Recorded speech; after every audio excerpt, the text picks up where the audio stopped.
आज के इस वीडियो लेक्चर के अंदर हम गैस्ट्रोएसोफेगल रिफ्लक्स को पढ़ेंगे।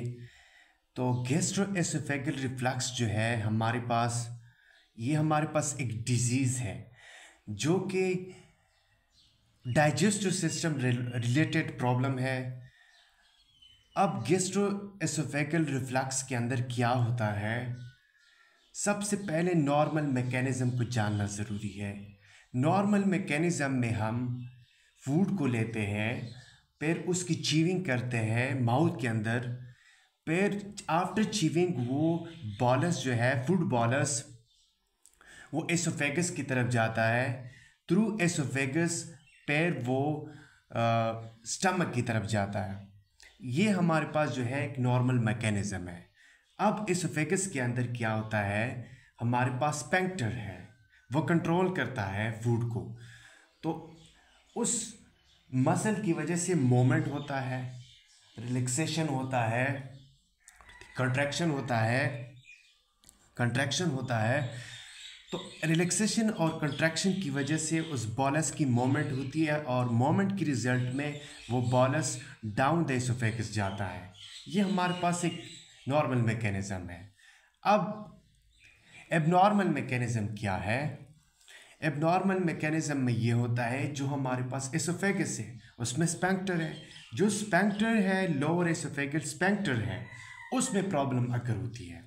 उस प्रॉब्लम की वजह से जो स्टमक के अंदर कंटेंट है उसकी बैकवर्ड फ्लो होती है। तो उस बैकवर्ड फ्लो ऑफ एसिड को हम क्या कहते हैं? गैस्ट्रोएसोफेगल रिफ्लक्स कहते हैं। अब जो हमारे पास स्टमक के अंदर जो कंटेंट है वो एसिडिक होता है और उस एसिड का बैक फ्लो होना, इसको हम गैस्ट्रिक रिफ्लक्स कहते हैं।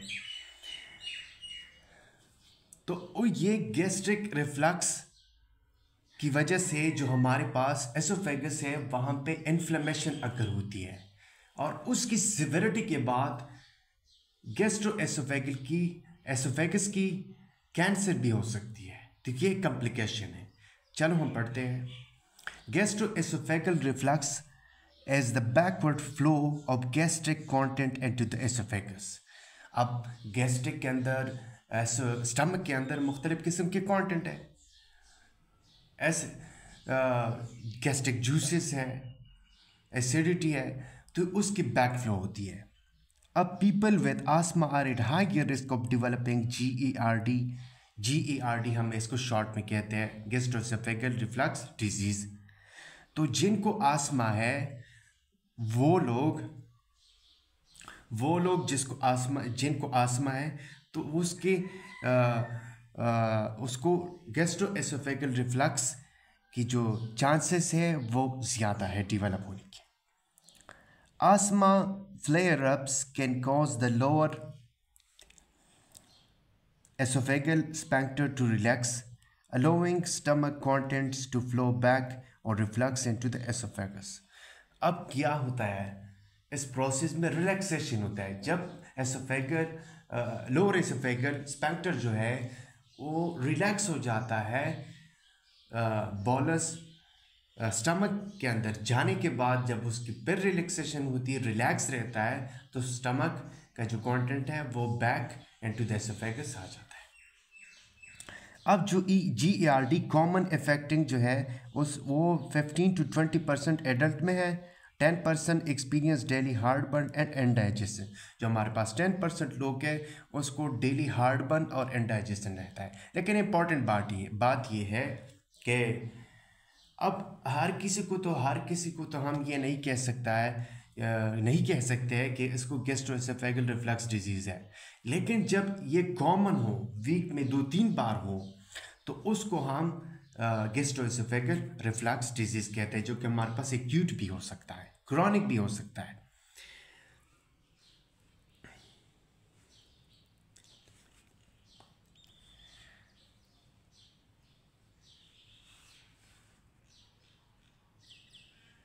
अब इसकी पैथोफिजियोलॉजी को हम पढ़ेंगे। When you eat, food passes from the throat to the stomach through the esophagus. A ring of muscle fibers in the esophagus prevents swallowed food from moving back up these muscle fibres are called the lower oesophageal sphincter, जो कि मैंने discuss किया है.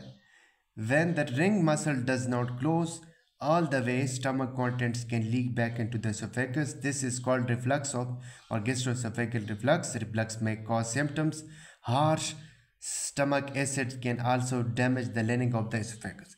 जो हमारे पास acidic content है वो जो एसोफेगस है उसकी जो लाइनिंग है उसको डैमेज करता है, क्योंकि नेचुरली जो एसोफेगस की लाइनिंग है वो एसिडिक चीज़ों के लिए नहीं है, और जो स्टमक की लाइनिंग है वो एसिडिक चीज़ों को बर्दाश्त कर सकता है. Gastroesophageal reflux results from the transient relaxation or incompetence of lower esophageal sphincter or increased pressure within the stomach. जब स्टमक के अंदर प्रेशर इंक्रीज होगा जब हम लार्ज मील को लेते हैं तो एज ए रिजल्ट हमारे पास क्या होता है, उस स्फिंक्टर के ऊपर प्रेशर बढ़ेगा. जब प्रेशर बढ़ेगा तो इस तरह की कंडीशन कॉज हो सकती है.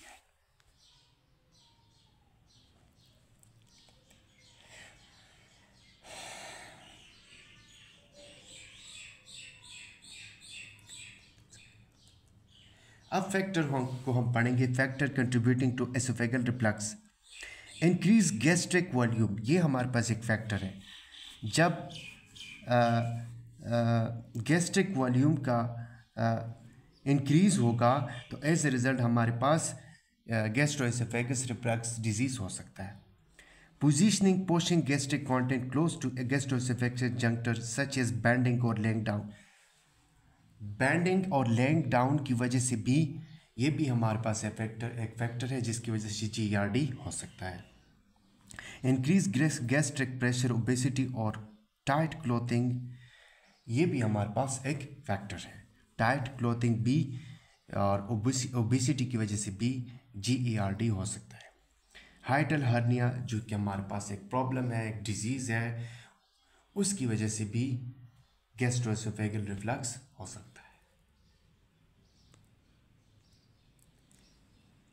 Normally, the peristalsis and esophagus and bicarbonate and salivary secretions neutralize any gastric juices that contact the esophagus during sleep and within the gastroesophageal reflux.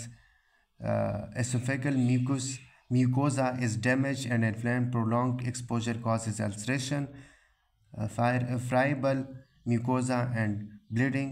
Untreated, there is scarring and structure. अब sign and symptoms को हम पढ़ेंगे.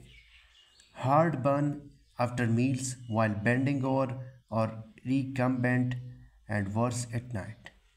अब ये हमारे पास sign and symptoms है कि जब GERD हो तो उसमें हार्ड बर्न होगा, जलन होगी. कब हुई? After meal. बेंडिंग ओवर या recumbent and worse at night, night के अंदर रात को ये बहुत सिविरिटी की तरफ जाएगा. ये एक साइन सिम्टम है हमारे पास GERD के लिए. may have regurgitation of sore materials in mouth, pain and swallowing. 3 चीज़ें. regurgitation जो हमारे पास स्टमक का जो कंटेंट है वो बैक आ जाता है और उसकी वजह से टेस्ट ख़राब होता है, सोर माउथ रहता है, तो ये इसको हम रिगर्गिटेशन कहते हैं, जो कि माउथ के अंदर माउथ की तरफ आता है. और पेन, इसके अलावा दर्द भी होता है. और स्वॉलोइंग, विद स्वॉलोइंग, दर्द कब होगी? स्वॉलोइंग के साथ. जब हम च्यूइंग करते हैं, च्यूइंग के बाद हम फूड को नेचुरली जो फूड है वो एसोफेगस की तरफ जाता है, तो उस स्वॉलोइंग के साथ पेन होगा. ये हमारे पास क्या है? ये हमारे पास एक साइन एंड सिम्टम है. Chest pain. अब हियर इज द क्वेश्चन कि चेस्ट पेन तो हमारे पास MI में भी होता है, लेकिन उस MI का चेस्ट पेन और इस चेस्ट पेन में बहुत फ़र्क होता है. उसकी रेडिएशन होती है लेफ़्ट साइड की तरफ, यहाँ पे ये नहीं होता. Nazia, blotting, gas and belching, तो ये हमारे पास साइन एंड सिम्टम है. ब्लॉटिंग रहता है और सेंसेशन ऑफ लंप और एंड थ्रोट. ये हमारे पास एक पिक्चर है, रिफ्लक्स बोलस है। ये पिक्चर के अंदर आप देख सकते हैं the food content as oesophagus की तरफ जा रहा है, तो ये क्या है, बोलस रिफ्लक्स है। और ये थर्ड वन पिक्चर देखिए, यहाँ पे प्रेशर इंक्रीज हो रहा है। जो हमारे पास स्फिंक्टर है वो रिलैक्स तो नहीं हो चुका है अभी तक, लेकिन प्रेशर उसके ऊपर कंटिन्यूसली बढ़ रहा है। अब कॉम्प्लिकेशन की तरफ आते हैं। कॉम्प्लिकेशन की अगर बात करें, oesophageal stricture which can progress to dysphagia. क्या होता है, एसोफेगल स्ट्रक्चर की वजह से क्या होता है, which can progress to dysphagia. अगर स्ट्रक्चर की कॉजेशन हुई, अगर स्ट्रक्चर कॉजेशन हुई तो उसके रिजल्ट में हमारे पास क्या होगा, डिस्पेजिया। तो डिस्पेजिया वो हालत है जिसमें जो फूड है वो स्टमक की तरफ नहीं जा सकता।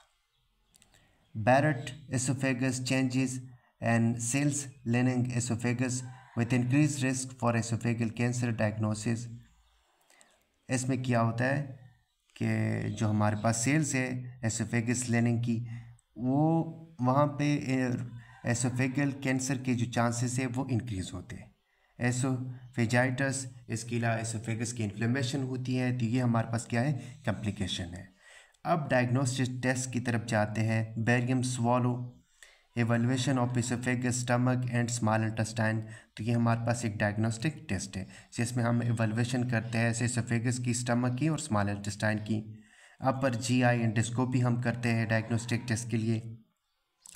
डायरेक्ट विजुअलाइजेशन, बायोप्सी भी करते हैं क्योंकि हम एक्सट्रैक्ट करते हैं टिश्यूज़ को, पहले उसकी कल्चर करते हैं। मे बी डन, ये भी हो सकता है। 24 hour ambulatory pH monitoring, gold standard of GERD, हम पीएच की मॉनिटरिंग करते हैं, ये भी हमारे पास एक टेस्ट है।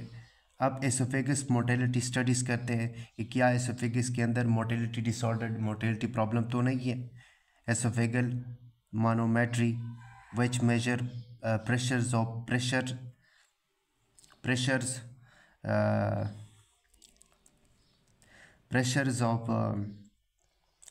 of esophageal sphincter and peristalsis, ये हम देखते हैं।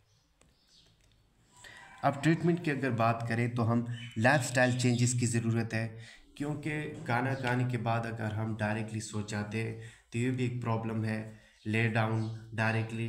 तो लाइफस्टाइल में चेंजेस लाने की ज़रूरत है, तो ये हमारे पास एक ट्रीटमेंट है। डाइट मॉडिफिकेशन, क्योंकि जो हमारे पास स्पाइसी फूड है, ऐसे जो फैट्स की मकदार ज़्यादा हो वो नहीं खाना चाहिए। मेडिकेशन की भी ज़रूरत है, ये हमारे पास क्या है, इसकी ट्रीटमेंट है।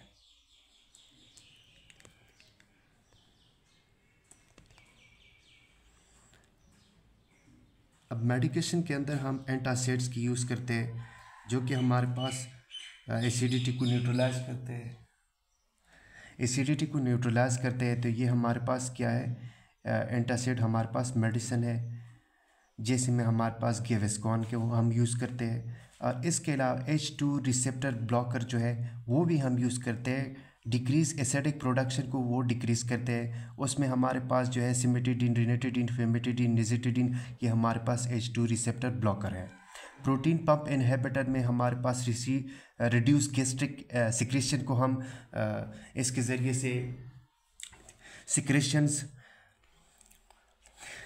को हम रिड्यूस करते हैं। तो promoting healing of esophageal erosion and relieve symptoms, omeprazole है, लेंसोप्राजोल है, इसमें इनिशियली फॉर 8 वीक्स और 3 to 6 months। प्रोमोटेलिटी एजेंट जो हमारे पास enhance esophageal clearance and gastric emptying, metoclopramide, ये हमारे पास मेडिसिन है, ये मेडिकेशन है, हम यूज़ कर सकते हैं और करते हैं।